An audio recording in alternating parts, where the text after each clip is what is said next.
নবী বললেন তিনটা জায়গা মানুষ সন্তানকে ভুলে যাবে, সন্তান বাবা আমাকে ভুলে যাবে, কেউ কারো কথা মনে রাখবে না, কেউ কারো পরিচয় দিবে না।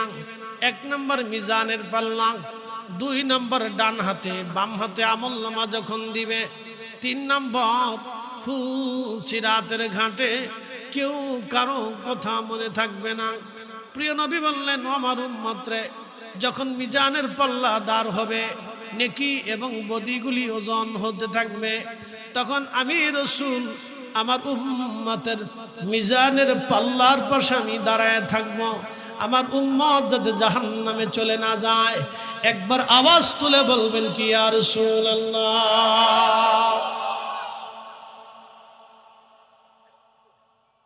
হাজিরিন, আল্লাহর নবী বারো বললেন উম্মতরে মিজানের পাল্লায় ডান হাত বাম হাতে আমল, মিজানের পাল্লায় কার ওজন বেশি হবে কম হবে? বান্দার ওজন কম হয়ে গেল, নেকি কম হয়ে গেল, গুনার পাল্লা ভারী হলো। আল্লাহর বান্দাকে আল্লাহ বলবেন তুমি জাহান্নামে চলে যাও।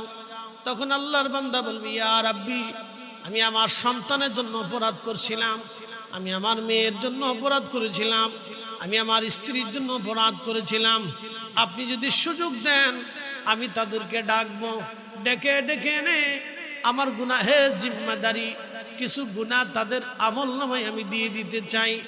আল্লাহ বলবেন ঠিক আছে ডাকো। ডাকা হবে তার সন্তানটাকে। বাবা বলবে ছেলে রে, আমি তোমার জন্য অপরাধ করেছিলাম, তোমার সুখের জন্য বাড়ি বানিয়েছিলাম, ঘর দরজা বানিয়েছিলাম, জমি জমা করেছিলাম, অন্যায়ভাবে করে রেখে আসছি বেটারে, আজকে আমি গুনাহের ভারী হইয়া জাহান্নামী হয়ে যাচ্ছি, ছেলে আমার কিছু গুনাহের জিম্মাদারি তুমি নিয়ে নাও। ছেলেটা সেই দিন ডাক দেয় বলবে আব্বা জান, আমি নিজের পাপের চিন্তায় পেরেশান আছি, আপনি কেন অবৈধভাবে সম্পদ রুজি করতে গেলেন? কেন সেই দিন আপনি অন্যায়ভাবে রুটি করেছেন? আপনি কেন বৈধভাবে করেন নাই? আব্বা জান আজকে গুনাহের জিম্মাদারি আমি নেব না, ওই চিন্তায় আমি নিজের চিন্তায় পেরেশান আছি, আপনার সময় বিশ্চিন্তায় আমার কোনো চিন্তা এখন মাথায় নাই, আপনার নিজের চিন্তা আপনি নিজে করেন। আল্লাহর নবী বলবেন, তখন আল্লাহ ডাক দিবে বান্দা তোমার আর কেউ আছে?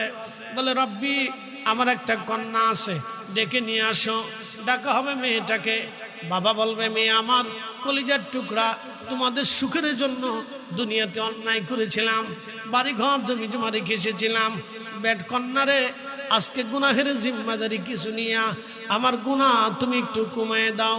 মেয়েটা বলবে বাবা আমি বড় পেরেশানির মধ্যে আছি, নিজের চিন্তায় বিরাট বড় পেরেশানি। আব্বাজান অন্যায় করে আপনাকে রুটি রুটি করতে তো আমরা বলি নাই, আপনি কেন করেছিলেন বাবা? আমাদের সুখের জন্য কেন অবৈধভাবে করলেন? গুনাহের ভাগীদার আপনি, আপনার চিন্তা আপনি নিজে করেন। মেয়েটাও চলে যাবে। আল্লাহ বলবেন বান্দা আর কেউ কি তোমার আছে? সেই দিন বান্দা বলবি ইয়া রাব্বি আমার স্ত্রী আছে। বলে ডাকো তোমার বিবিকে।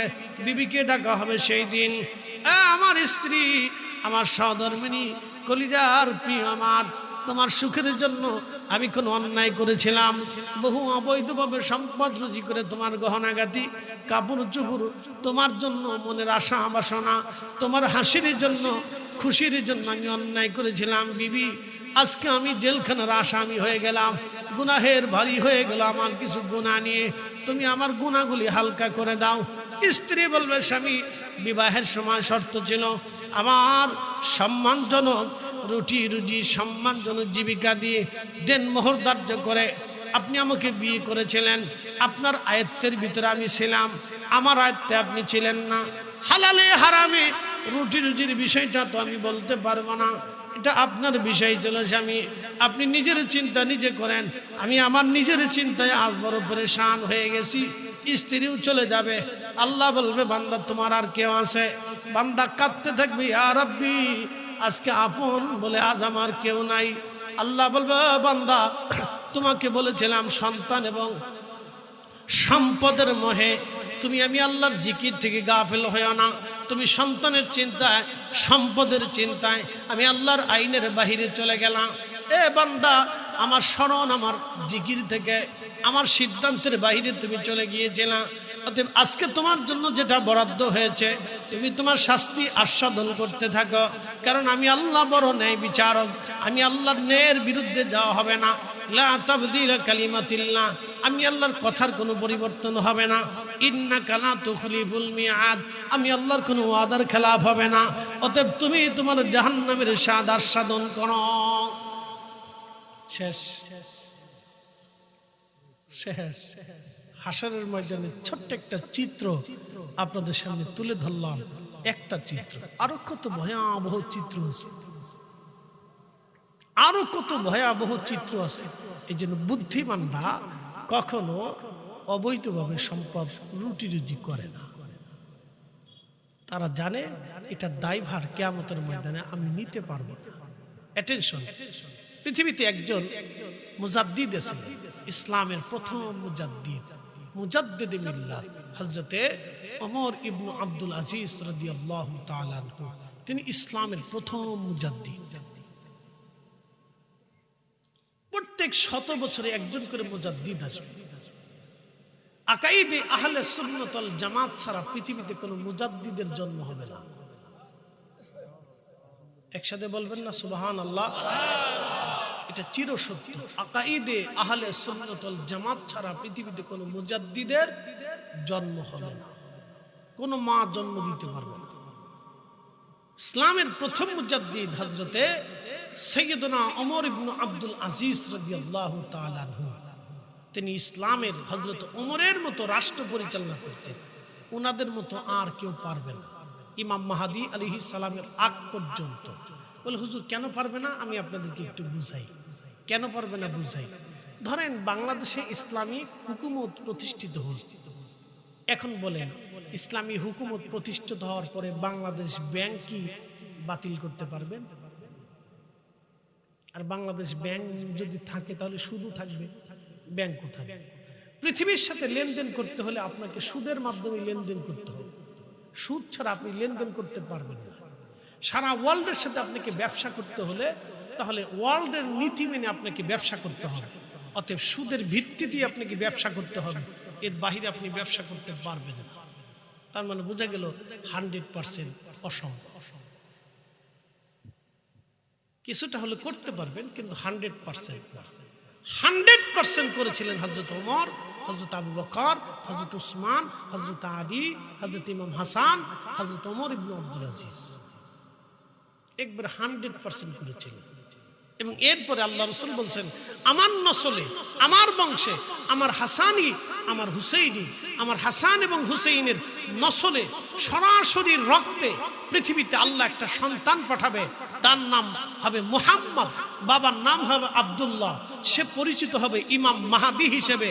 আমি যেইভাবে কালিমাতুল তাওহীদ, আমি যেইভাবে আল্লাহর দ্বীন জমিনে প্রতিষ্ঠিত করেছি, আমার মাহদী সেইভাবে জমিনে আল্লাহর দ্বীন প্রতিষ্ঠিত করবে। আমি যেইভাবে সারা অঞ্চলে ইসলামের হুকুমতকে, দ্বীনকে প্রতিষ্ঠিত করেছি, আমার মাহদী পৃথিবীর প্রত্যেকটা অঞ্চলে, মহল্লাতে, গ্রামে আল্লাহর দ্বীনকে প্রতিষ্ঠিত করবে। আরো জোরে বলে। সে পৃথিবীতে এমন ভাবে ন্যায় বিচার প্রতিষ্ঠিত করবে। এরপরে রাসূল বললেন এমন ভাবে সে ন্যায় বিচার প্রতিষ্ঠিত করবে যে এমন ভাবে ন্যায় বিচার সারা পৃথিবীতে চলবে। আল্লাহ এত পরিমাণে ওই সময় বরকত দিবে যে একটা আনার একটা গ্রামের মানুষ খেয়ে শেষ করতে পারবে না। একটা গাভীর দুধ একটা কওমের মানুষ খেয়ে শেষ করতে পারবে। এত পরিমাণে আল্লাহ বরকত দিবে শুধু ন্যায় বিচারের জন্য। আমার বক্তব্য না, রাসূল যেটা বলেছেন সেটাই হবে।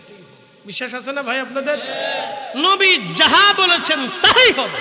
কি কথা কন না কেন? নবী বলেছেন ওয়াদাউল আমানা, আমানত হত্যা করা হবে, আমানত ধ্বংস হবে। আজকে ঠিক আমানত মরে গেছে। বিশ্বাস না করলে টাকা হাওলাত দিয়ে দেখেন, আর না হয় দোকানে বাকি দিয়ে দেখেন, তাহলে দেখবেন যে আমানতরে কবর দিয়ে ফেলছে, আমানত নাই।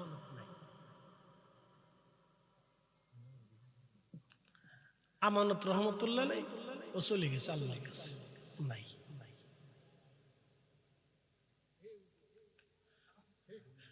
কথা আমি জীবনে যতবার আমার কইছে হুজুর চলে যান বিকাশে পাঠাই দিবেন, আজও পর্যন্ত পাইনি। আমি নিজের আশাকি। অনেকে আমাকে হাসতে হাসতে বলছে হুজুর আমাকে বিশ্বাস করেন, কালকে টাকা অবশ্যই পাঠিয়ে দেন। আমি শুধু মুচকি হাসি দিয়ে বলতে আচ্ছা ঠিক আছে পাঠান। আমার জীবনে কোনোদিন পাঠাইছে কোনো রেকর্ড নাই, পাঠান। হাসতে হাসতে চলে এসে পাঠান, কেন আমি জীবনে পাইনি। এরপর আর জীবনেও কোনোদিন ফোন আসেনি, পাইনি। এই জন্য চিন্তা করছি যে আমানত মরে গেছে, আমানত নাই। একসাথে বলা যাবে আল্লাহু আকবার। প্রিয় উপস্থিতি, অনেক কথা অনেক ওয়াজ আপনাদেরকে শোনাইলাম। তাহলে আল্লাহর সিদ্ধান্তের বাহিরে একটা দানা ভাত আমরা বেশি খেতে পারবো সুযোগ, কোন সুযোগ নেই। বুদ্ধিমানরা কখনো অবৈধভাবে সম্পদ রুজি করে না। ভাই যেটা পাবে ভাইকে বুঝিয়ে দিবে, বোন যতটুকুন পাবেন ওকেও বুঝিয়ে দিবে। আপনার ভাতিজা ভাগনারা যা পাবে ওটা আপনি সমানভাবে বুঝিয়ে দিবেন। তোমারটা তুমি নিয়ে যাও, তোমাদেরটা তোমরা নিয়ে যাও, সমানভাবে বুঝিয়ে দিয়ে বলবেন যাও তুমি আল্লাহর সিদ্ধান্তে তুমি পাবা, তুমি নিয়ে যাও। এটা নিয়ে আমাকে ভেজাল বাড়ানো পারাপারি করার কিছু নেই। তুমি যেটা পাবা নিয়ে যাও, শেষ। তবে একটা দিক হবে, যদি আপনি হালাল রুজি করেন আপনার সন্তানদেরকে আল্লাহ মানুষ বানাবে। একসাথে বলবেন আল্লাহু আকবার। আপনার সন্তানদেরকে আল্লাহ কি বানাবে? মানুষ বানাবে। আর যদি হারাম করেন তাহলে সন্তান মানুষ হবে না, ও দেখতে মানুষ হবে কিন্তু ভিতরে জানোয়ার হবে। এই কথা কর না কেন, জোরে বলেন। ও দেখতে মানুষ হবে কিন্তু ভিতরে জানোয়ার হবে, ও মানুষ হবে না। কারণ হারাম খাওয়াইয়া কোনো মানুষ তৈরি হয় না, তার কাজ নষ্ট হয়ে যায়, দিল মরে যায়, দিল মরে যায়, দিল মরে যায়। ও দিল থাকে না, ওটা মরে যায়। ও দেখতে মানুষ হবে কিন্তু ভিতরে মানুষ হবে না। 100% পিওর মানুষ হবে।